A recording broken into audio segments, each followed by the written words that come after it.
कनार महासंघ के अध्यक्ष वटाला नागराज सारा गोविंद ने सभी कनार समर्थक संगठनों के अध्यक्षों के नेतृत्व में बेलगम चनम्मा सर्कल में चनम्मा की प्रतिमा पर माला अर्पण कर के एमईएस लिंचिंग पर आक्रोश व्यक्त करते हुए कनार महासंघ द्वारा विरोध प्रदर्शन किया।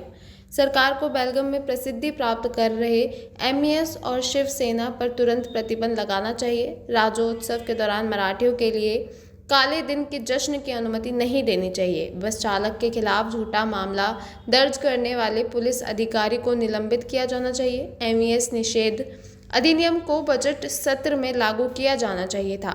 यदि एमईएस संगठन पर प्रतिबंध नहीं लगाया जाता है तो विधायकों को बेलगम में बैठक करने की अनुमति नहीं दी जाएगी। 22 मार्च को बेलगम में पूर्ण कर्नाटक बंद रखा जाएगा। वहीं बेलगम के पदाधिकारियों ने अपना गुस्सा व्यक्त किया कि राजनेताओं ने उन्हें बेच दिया है। इस अवसर पर शिवराम गौड़ा कारवे, मंजुनाथ देव की कनार जागृति विदेके, के.आर. कुमार कनार सेना, रूपेश राजन जैसे कनार समर्थक गठबंधन संगठनों सहित विभिन्न कनार संगठनों के अध्यक्ष और कार्यकर्ता उपस्थित थे। ಕನ್ನಡ ಒಕ್ಕೂಟ ರಾಜ್ಯಾಧ್ಯಕ್ಷರಾದಂಥ ವಾಟಾಳ್ ನಾಗರಾಜ್ ಅವರ ನೇತೃತ್ವದಲ್ಲಿ ಎಲ್ಲ ಕನ್ನಡ ಪರ ಸಂಘಟನೆಗಳು ಇವತ್ತು ಬೆಳಗಾವಿಗೆ ಬಂದಿದ್ದೇವೆ.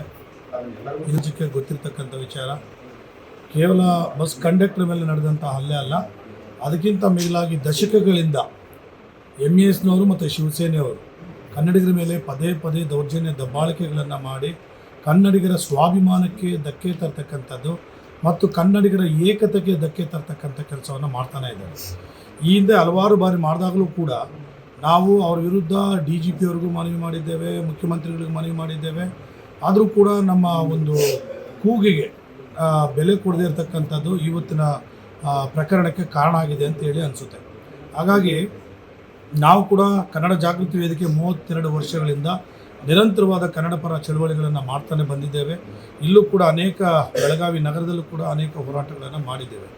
ಇವತ್ತು ಕನ್ನಡ ರಾಜ್ಯೋತ್ಸವ ಬಂದಂಥ ಸಂದರ್ಭದಲ್ಲಿ ಅವರು ಕರಾಳ ದಿನಾಚರಣೆ ಮಾಡ್ತಾರೆ, ಕನ್ನಡ ಬಾವುಟಕ್ಕೆ ಬೆಂಕಿ ಹಚ್ತಾರೆ, ರಾಯಣ್ಣನಿಗೆ ಚೆನ್ನಮ್ಮನಿಗೆ ಅಪಮಾನ ಮಾಡ್ತಾರೆ, ಬಸವಣ್ಣನಿಗೆ ಅಪಮಾನ ಮಾಡ್ತಾರೆ. ಇಷ್ಟೆಲ್ಲ ಕುಕೃತ್ಯಗಳನ್ನು ಮಾಡ್ತಾ ಇರ್ತಕ್ಕಂಥವ್ರ ಮೇಲೆ ಸರ್ಕಾರ ಯಾಕೆ ಕ್ರಮ ಜರುಗಿಸಲಿಲ್ಲ?